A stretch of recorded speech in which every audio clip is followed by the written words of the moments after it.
이전에 여러분 제가 지금부터 내는 소리를 한번 잘 들어보세요. 제가 무슨 소리를 내는지.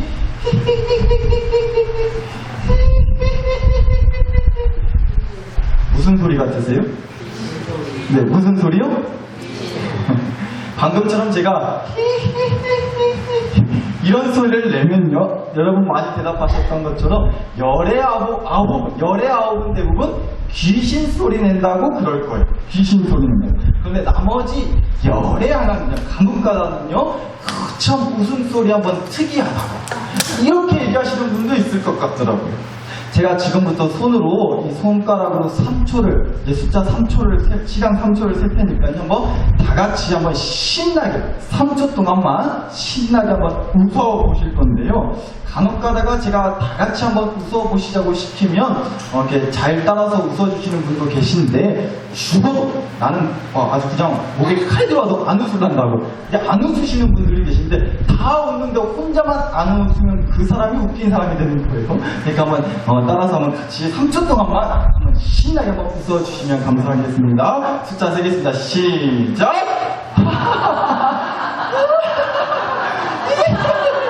네, 됐습니다. 감사합니다.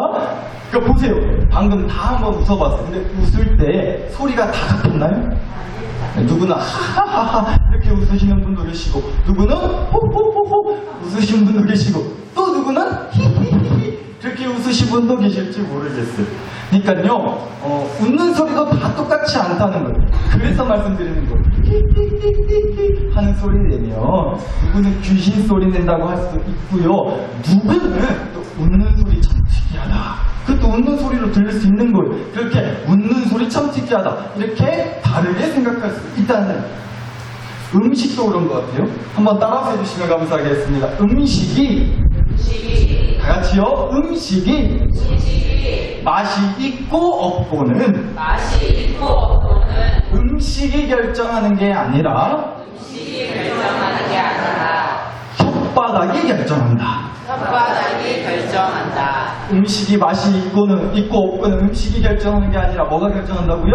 혓바닥이 결정한다는 거예요. 분명 똑같은 음식을 먹었어요. 그런데 누구는 짜다 그래요. 근데 또 누구는 싱겁다 그래요. 똑같은 음식 먹었어요. 그런데 누구는 달다 그러고요, 누구는 밍밍하다 그래요. 똑같은 음식 먹었는데 누구는 맛있다 그러고 누구는 맛없다 그러는 거예요. 그래서 국밥집 같은 데 가보더라고요. 국밥집 같은 데 가보더라도요, 식탁 구석탱이에 꼭 있단 말이에요. 뭐 다대기도 있고 새우젓도 있고 뭐 후춧가루도 있고. 뭐 하라는 거예요? 챙겨가라는 거예요? 서비스를 준다는 거 아니잖아요. 좀 싱거운 사람들은 새우젓이든 뭐든 이렇게 쳐서 먹으라고, 넣어서 먹으라고, 간 맞춰서 먹으라고 그렇게 놔둬둔 거죠. 냉면집가도 그렇죠. 꼭 뭐 있어요? 식탁에 겨자랑 냉면 드시러 안 가보셨어요?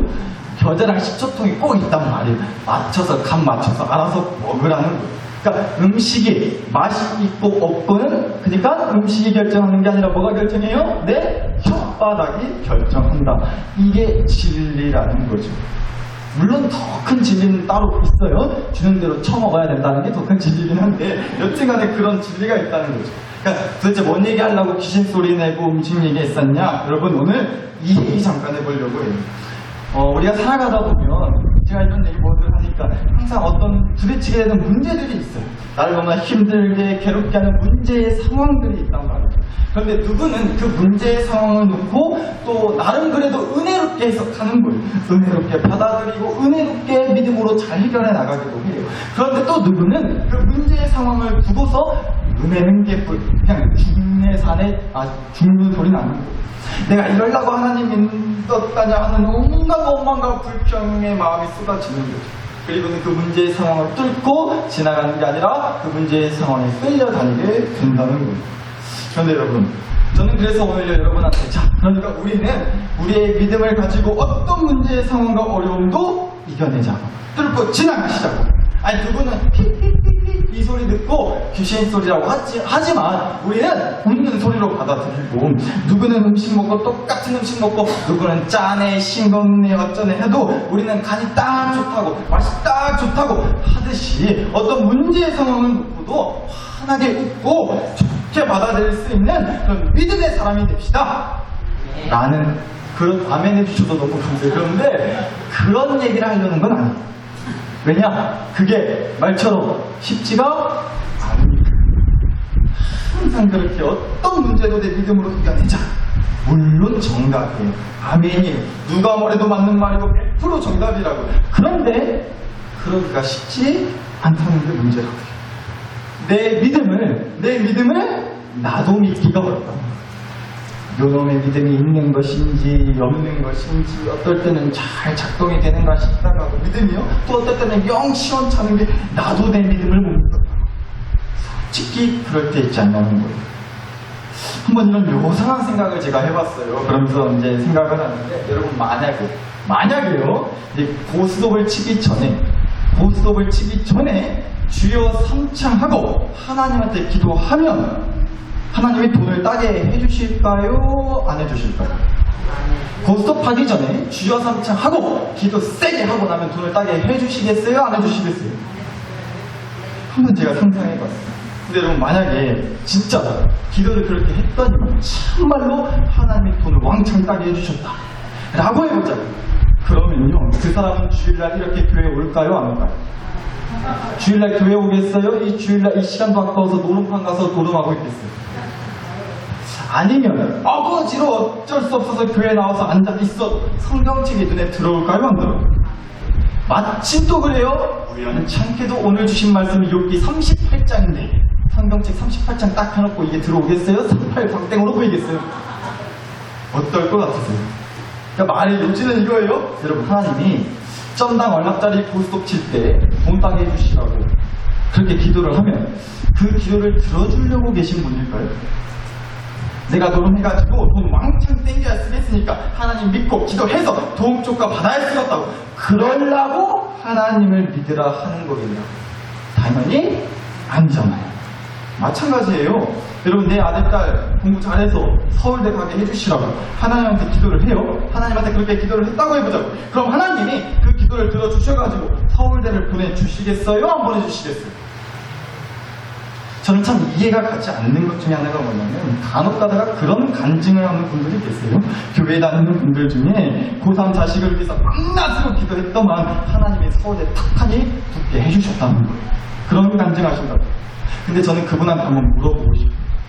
그럼 전국에 뭐 다른 나라까지 얘기할 것도 없이 우리나라 전국에 교회에 다니면서 서울대 못 간 학생들은 그 부모가 기도를 안 해서 못 간 거예요 그러면?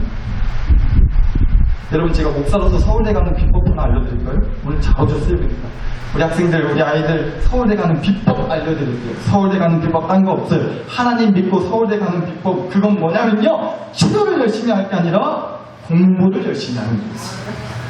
교회 올 시간에 학원 보내시고 교회 가지 말고 도서실 가라고 하시는 거예요. 그래야 붙어요. 그러니까 말의 요지는 무엇이냐? 그러니까 우리 하나님께서는요 노름하면서 돈 따게 해주려고 공부 잘해서 서울대 보내주려고 또 어떤 문제가 있으면 내가 이루고 싶은 그 기도의 제목이 있으면 그 문제를 해결하고 내 기도 제목을 이루어 주시려고 그래서 하나님을 믿으라고 하는 게 아니라는 얘기예요. 그래서 저는 오늘 그런 이유로 하나님 믿읍시다 라는 얘기를 하지 않겠다는 거예요. 그런 믿음을 가지고서 문제의 상황을 맞설 때 어떤 문제든 하나님이 해결해 주실 거라는 믿음으로 맞서 이겨내자는 그런 얘기를 하려는 게 아니라고. 그런데 지금 뭔 얘기하려는 것이냐? 이 얘기 오늘 주신 말씀 보실게요. 오늘 욥기 말씀 주셨어요. 그런데 이 욥기 말씀에 나오는 욥이라고 하는 사람 익숙하실 것 같은데 이런 사람이었다고 나와요. 1장 1절 욥기 1장 1절을 보시면 우스 땅에 욥이라 불리는 사람이 있었는데 그 사람은 온전하고 정직하여 하나님을 경외하며 악에서 떠난 자더라 하고 나와요. 욥이 어떤 사람이었다고요? 온전하고 정직하여 하나님을 경외하며 악에서 떠난 자더라고 나와요. 쉽게 말해서 한마디로 하나님 잘 믿는 사람이었다는 거죠. 그런데 이 사람이요 마른 하늘의 날벼락이라고 아주 그냥 인생이 한순간에 아작이 나게 되고 가진 재산 다 잃게 되고 무엇보다 자기 새끼들을 다 하루아침에 잃게 되고 그리고 욥 자신의 건강도 잃게 됐어요. 그러니까 뭐 안 좋은 일이 한꺼번에 다 터진 거예요. 돈, 가족, 건강 다 잃어요.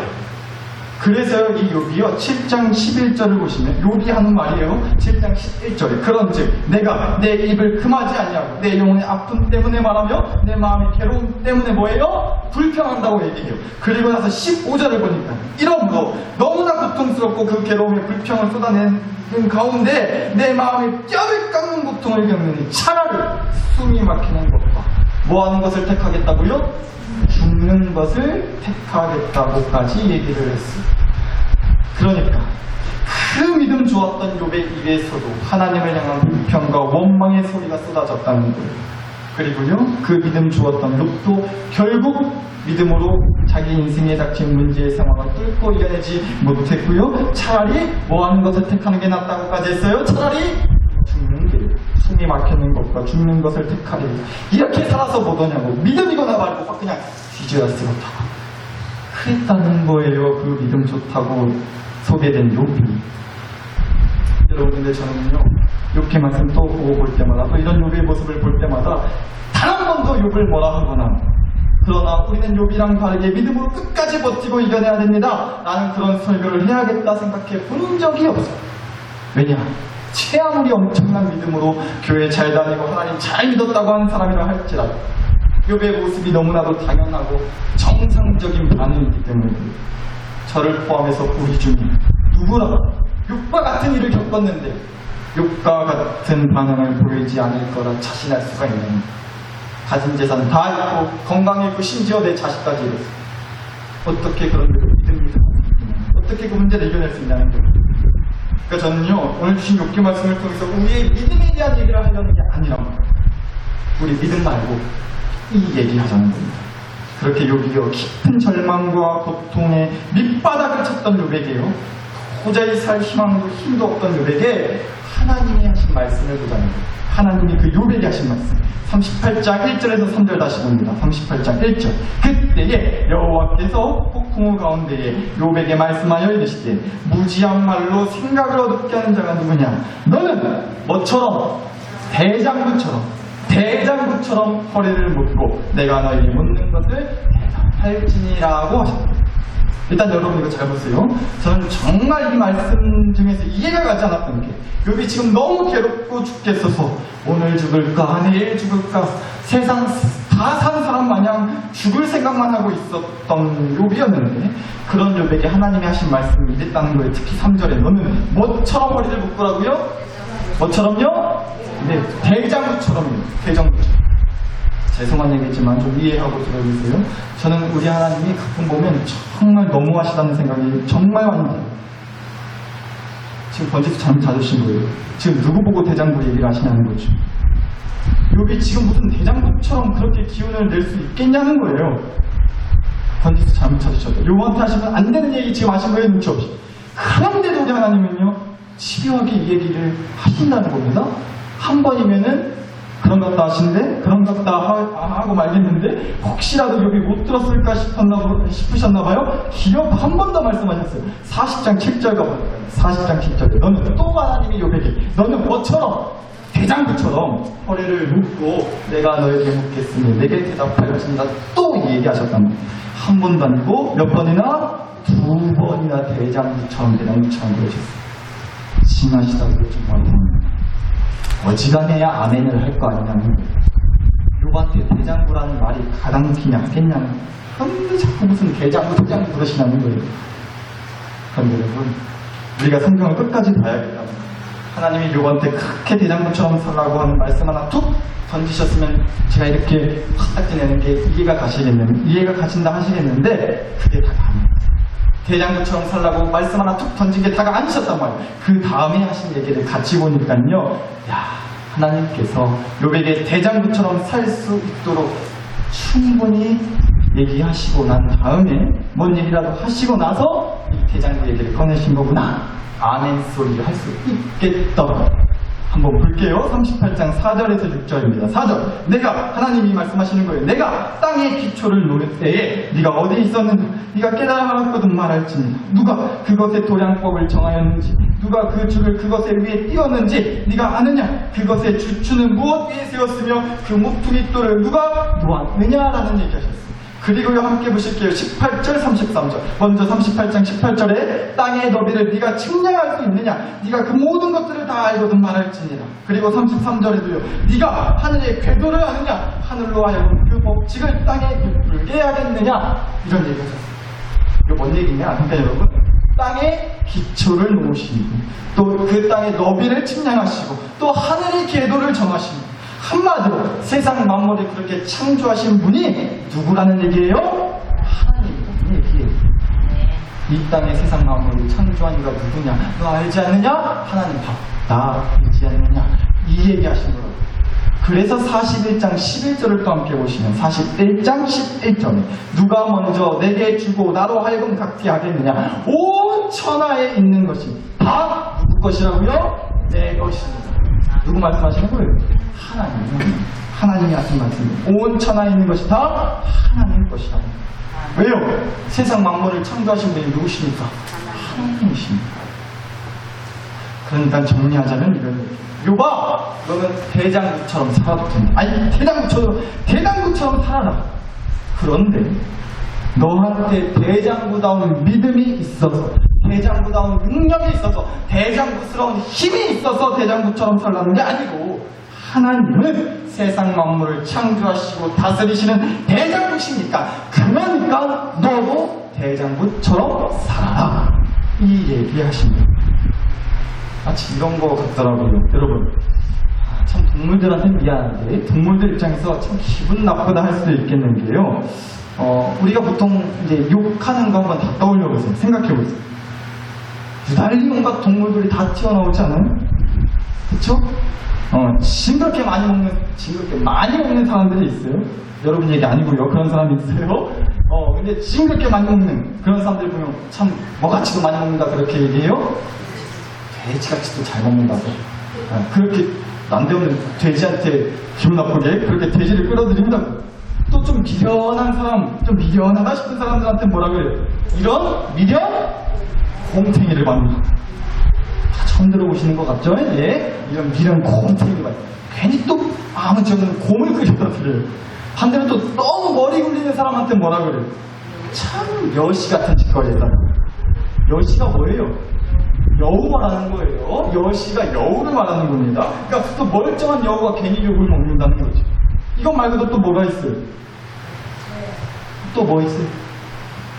생전 욕을 안 하고 사셔가지고 모르시겠죠? 참 여시 같으시다. 이럴 때 얘기하는 거예요. 여튼간에 아무튼 또 많죠. 뭐 닭대가리 같다는 둥, 소같이 처먹는다는 둥, 제비 같다는 둥, 뭐 동물을 갖고 5만 가지 욕을 만들어낸다는. 근데 마치 그런 것 같다는 생각이 들었어요. 대장부처럼 살아라. 그러니까 이 말씀은요, 우리가 대장부라서 대장부답게 살라는 게 아니라는 거예요. 우리한테는 그럴 만한 믿음도 힘도 없단 말이에요. 우리 툭하면 나자빠지잖아요. 툭하면 믿음으로 대장부스럽게 그 문제를 맞서내지도 못하고 항복하고 지잖아요. 무슨 우리가 대장부스럽게 살 수 있겠냐고요. 그래서 40장 9절 10절 말씀 함께 보시면 40장 9절과 10절입니다. 네가 하나님처럼 능력이 있느냐, 하나님처럼 천둥 소리를 내겠느냐, 너는 위엄과 존귀로 단장하며 영광과 영화를 입을지니라고 하셨어요. 우리에게는 하나님처럼 능력이 있다 없다? 없다는 거예요. 그래서 우리는 나의 능력, 나의 위엄, 나의 존귀로 나를 단장할 것이 아니라, 그렇게 대장부 되라는 게 아니라 하나님의 능력, 하나님의 위엄, 하나님의 존귀로 나를 단장해야 된다는 거예요. 그래야 대장부 될 수 있다, 이 얘기예요. 그러니까 여러분, 결국 하나님 믿읍시다, 이 얘기를 하는 건요, 내가 그 믿음을 갖고 그 믿음으로 어떤 문제도 해결할 수 있는 대장부가 되기 위해서 하나님을 믿읍시다라는 얘기를 하는 게 아니란 말이에요. 나는 도저히 대장부 같은 믿음이 없어서 어떤 문제도 스스로 해결할 수가 없고 어떤 목표도 이룰 수 없는 대장부답지 못한 문제이기 때문에 창조의 능력, 위엄, 종기를 지니신, 그 능력과 위엄과 종기를 지니신 대장부 하나님을 믿읍시다, 이 얘기야. 그러니까 하나님을 믿는 사람은 어떤 문제 앞에 대장부답지 못하게 또 낮아빠지고 또 절망하고 또 무언가를 이루지 못해서 실망하고 슬퍼하는 게 맞아요. 그게 맞다. 그게 맞단 말이에요. 그게 믿음 없는 게 아니란 말이에요. 그리고 그래서 하나님을 믿는 사람은요, 오히려 세상 만물을 창조하신 그 대장부 하나님 앞에서 낮아빠져야 되는 거예요. 낮아빠지는 게 믿음 없는 게 아니라 대장부 되시는 하나님 앞에서 낮아빠지지 않는 게 믿음 없는 거예요. 문제 앞에서 낮아빠진 모습 그대로 하나님 앞에서 낮아빠져 있으면 된다는 거예요. 그게 믿음이 있는 거예요. 그게 대장부 하나님을 찾아가는 대장부스러운 삶의 모습이라고 저는 생각한다는 거죠. 그래서 욥기가 끝나는 마지막 장에서 욥은 그 믿음을 깨닫고 이 멋진 고백을 남길 수 있었다고 저는 생각합니다. 42장 5절 보십시오. 42장 5절에 내가 욥이 하는 말이 내가 죽게 되어 귀로 듣기만 하여서 이제는 뭐로? 눈으로 누구를? 주를 배웠나이다 라는 믿음의 고백을 욥이 남겼습니다. 오히려 이제는 귀로 듣는 것뿐만 아니라 눈으로 보는 것까지, 그러니까 자기의 모든 감각을 더욱 하나님께 향하도록 하겠다, 이 고백을 한 거예요. 왜요? 욥이 뼈저리게 깨달았거든요. 자기는 전혀 대장부가 될 수 없다는 것을. 아무리 대단하다고 소문난 믿음으로 설쳐돼도 결국에는 낮아빠질 수밖에 없다는 것을 욥은 깨달았어요. 왜요? 자기는 대장부가 아니기 때문에. 그래서 세상 만물을 창조하고 다스리시는 대장부 하나님께 자신의 두 귀와 거기다가 두 눈까지 대장부 하나님 얘기만 듣고 앞으로는 대장부 하나님만 바라보고 살겠습니다. 그 믿음의 고백을 품을 수 있게 되었다는 얘기입니다. 참 나사렛 식구들, 혹시라도 누가 너희 지민은 하나님 왜 믿어? 지민은 하나님 왜 믿는단가? 누가 그렇게 물어본다면요, 우리 앞으로는 이렇게 좀 대답할 수 있었으면 좋겠어요. 이렇게 대답하자고. 누가 나한테 하나님 왜 믿냐고 물어보면 이렇게 대답하시기. 한번 따라서 해주세요. 하나님이 보통 분이 아니시기 때문에 믿는다. 아니시기 때문에 믿는다. 하나님이 보통 분이 아니시기 때문에 믿는다. 여러분, 오늘 제가 앞에 얘기한 거 다 까먹고 가셔도 괜찮아요. 진짜 괜찮은데, 어차피 까먹으실 거니까 괜찮아요. 그런데 이건 꼭 기억하고 가셨으면 좋겠어요. 가끔 보면 우리가 이런 마음이 들 때가 있는 것 같아요. 어째 하나님이 나를 너무 과대평가하신 것 같다. 성경 말씀이 하나님은 어째 감당할 수 있는 시험만 주신다 하셨는데 하나님이 나를 너무 과대평가하셨나 보다. 이번 시험은 도저히 내가 감당 못하겠네. 어째 나를 과대평가하셨는지, 이런 어마무시한 시험을 겪게 하시네. 하나님이 나를 과대평가하신다. 근데 여러분, 우리가 정확히 알아야겠다. 마지막으로 한 번만 더 따라서 해주세요. 하나님이 나를 과대평가하신 게 아니라 내가 하나님을 과소평가했다. 하나님이 나를 과대평가하신 게 아니라 내가 하나님을 뭐 했다고요? 과소평가했다고. 하나님이 나를 너무 대장부로 보시는 게 아니라 내가 하나님을 너무 대장부로 보지 않았던 거예요. 하나님은 세상 만물을 창조하고 다스리시는 분이신 줄 믿어요. 그런 배포와 배짱과 능력과 위엄과 존귀를 지니신 대장부가 바로 우리가 믿는다고 하는 그 하나님이시라고. 그러니까 그 하나님을 좀 하나님답게 보시자. 과소평가하지 마시고. 그러니까 여러분, 우리가 하나님을 믿는 이유는요, 하나님한테 내 기도 몇 개 좀 이루어 주시라고 해서만 믿는 게 아니라 하나님이 이 문제 해결하는데 어떻게 좀 도움이 될까 싶어서 보험 들어 놓으려고 믿는 게 아니라 하나님이 어떤 분이 아니시니까? 보통 분이 아니시니까. 하나님은 누구시니까? 대장부시니까. 대장부답지 못한 내가, 그래서 대장부처럼 살 수 있는 든든함을 주시는 대장부시니까 나는 그래서 하나님을 믿는 거야. 그래서 하나님을 끝까지 믿으려는 거고, 오늘 우리가 이 믿음의 고백을 품고 돌아갈 수 있게 해달라고 기도할 수 있었으면 좋겠습니다. 주신 말씀과 은혜를 가지고 여러분 자신과 가정과 교회를 위해 하나님을 하나님답게 좀 바라보게 해주세요. 하나님을 가소평가하지 않게 해주세요. 만물을 창조하시고 다스리시는 보통 분 아니신 하나님이 나의 아버지 되시니 그것의 든든함을 느끼고 힘차게 살아낼 수 있게 해달라고 함께 주신 말씀과 은혜를 가지고 마음 함께 간절히 기도 올려 드리겠습니다. 함께 기도하시겠습니다. 하나님